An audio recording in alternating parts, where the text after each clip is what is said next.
বনানীর গল্প চ্যানেলে সবাইকে স্বাগত। আমি বনানী। আজ আপনাদের পড়ে শোনাব মন্দাক্রান্তা সেনের গল্প নিম্মি আর পাখিরা।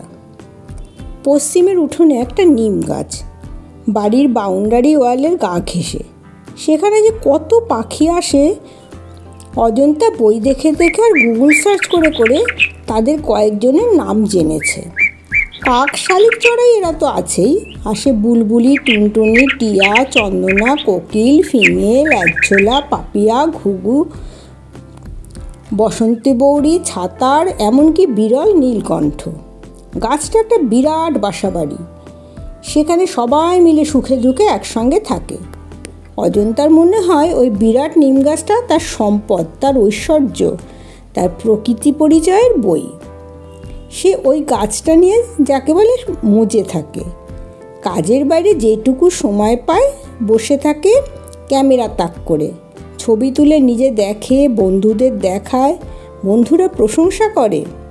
অনেকে আবার মুখ মুচকে বলে ওসব ছবি তো নেটে থেকেই পাওয়া যায়। সে যাই হোক, নিম গাছটা তার বন্ধু। সে তার আদরের নাম রেখেছে নিম্মি। বসন্তকালে তাতে ছোট ছোট সাদা সাদা ফুল আসে, কি মৌ মৌ সুবাস তার মধু খেতে আসে মৌমাছি, প্রজাপতি, ভ্রমর। অজন্তা নজরুলগীতিটা জানে, নিম ফুলের মৌ পিয়ে ঝিম হয়েছে ভোমরা। সে ভ্রমরের গুঞ্জন শুনতে শুনতে ওই গানটাই গুনগুন করে। আর গাছটাও কেমন সেজে ওঠে, শুধু ফুলে নয়, কচি পাতাতেও। তাদের কোমল তামাটে রং, ওই কচি পাতা তুলে ভেজে খেতে ভালোবাসে অনেকে। অজন্তার তেতো খেতে ভালো লাগে না। পাড়ার অঞ্জলি মাসিমা, শুভাদি বলেন, বেশ তো গাছ থেকে পারিস আর খাস, আমাদেরও একটু দিলে পারিস। অজন্তা বলে, আমি খাই না। ওকে বলে দেখবো আপনাদের পাতা দিতে রাজি আছে কি না। ও মা, ওকে আবার জিজ্ঞাসা করবি কি? ও তোর সঙ্গে কথা বলে? ও কি মানুষ নাকি? হ্যাঁ, ও আমার বেস্ট ফ্রেন্ড। পাগল নাকি তুই? যা খুশি ভাবতে পারেন। এভাবেই চলছিল। নিম্মি পাতা দিতে রাজি, শুধু বলেছিল সব ছিল না, আমারও তো বাড়বৃদ্ধি প্রয়োজন। নিশ্চয়ই, আমি কয়েকটা মাত্র নেব, ওনারা চেয়েছেন। সে ঠিক আছে, তুমিও আমার কয়েকটা পাতা রোজ সকালে খেও। আবহাওয়া পরিবর্তনের সময় নানান রোগ হয়, আমার পাতা খেলে শরীর ভালো থাকবে। তুমি খুব ভালো নিম্মি, তোমাকে ভালোবাসি। নিম্মি ঝিরিঝিরি পাতা কাঁপিয়ে ফিসফিস মর্মর তুলে বলে, আমিও। অজন্তা ছবি তুলতে ভালোবাসে, আঁকতেও। সে নিম্মিকে আঁকে। বসন্তের আকাশের ওই দাউ দাউ নীল, তার প্রেক্ষাপটে এই মহিরুহ, কী যে সুন্দর! প্রকৃতি কত আনন্দ, কত রূপের সমারোহ আমাদের জন্য এই দুনিয়ায় সাজিয়ে রেখেছে।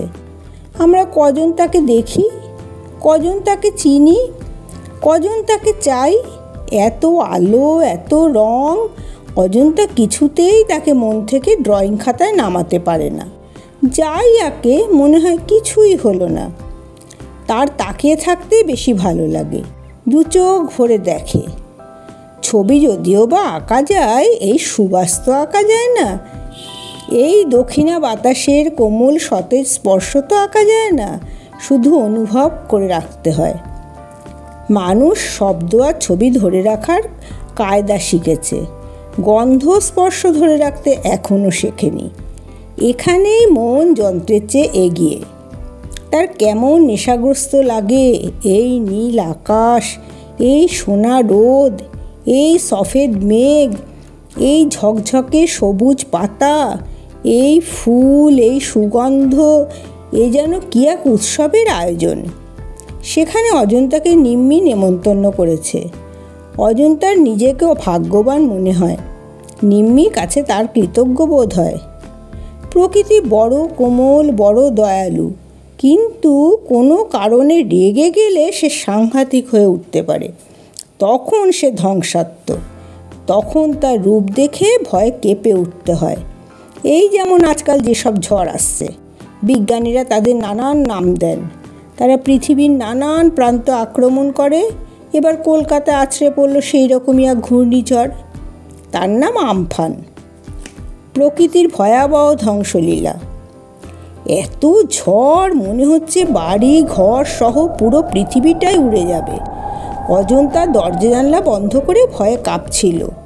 মা বাবাও আজ বেরোননি। অজন্তা নিজের ঘরে চুপ করে বসেছিল।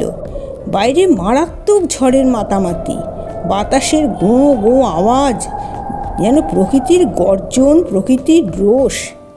প্রকৃতি ক্ষেপে গেছে। মানুষ তার উপর যথেচ্ছ অত্যাচার চালিয়েছে।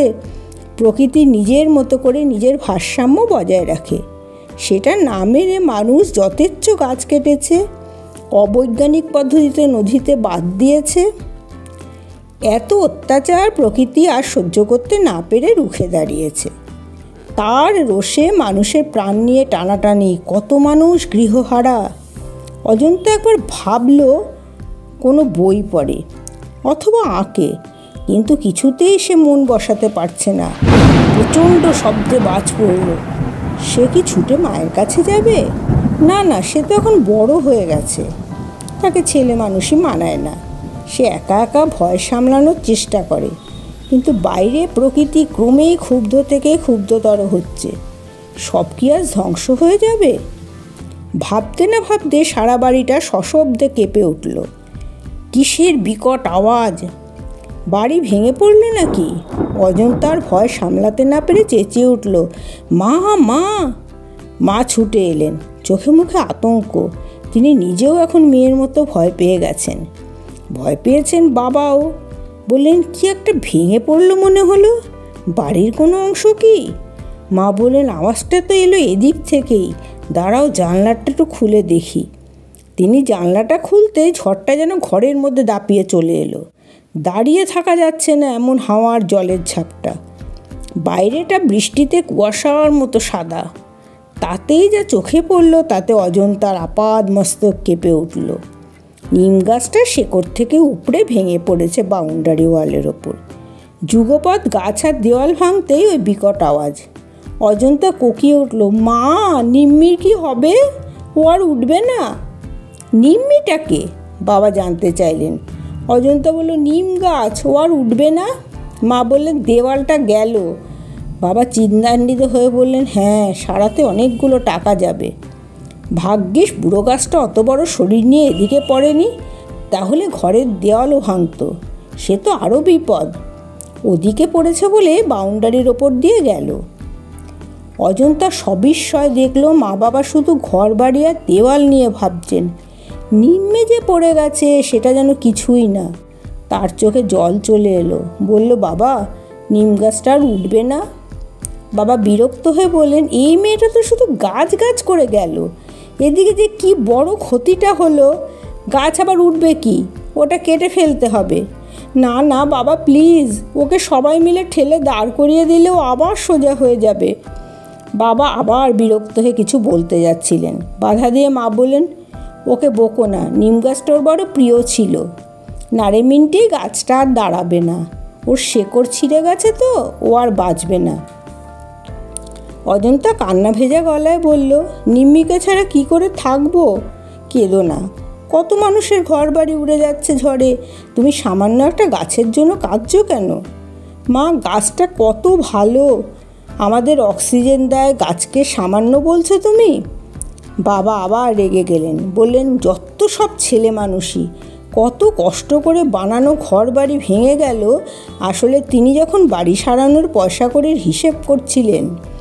করতেই হয়, বাড়ি করতে অজন্তার মা বাবাকে অনেক কষ্ট সহ্য করতে হয়েছে। লোন নিয়ে একটু একটু করে করা বাড়ি। অজন্তা এসব বোঝে না, মা বাবা চিন্তাও বোঝে না। সে শুধু বোঝে তার বন্ধু, তার নিম্মি মরে গেছে। উঠোনটা জংলা, তার একদিকে জলের ট্যাঙ্ক, লোক ডাকিয়ে গাছ কাটার ব্যবস্থা করতে হলো। দেখা গেল নিম গাছের শেকড় জলের ট্যাঙ্ক ফাটিয়ে দিয়ে ভিতরে ঢুকে গেছে। মা বাবা দুজনেই শিউরে উঠলেন। মা বললেন, দেখেছো কাণ্ড, আমরা তো গাছটা বসাইনি, কোত্থেকে বীজ উড়ে এসে হয়েছে। এমন জানলে আগেই কেটে দিতাম।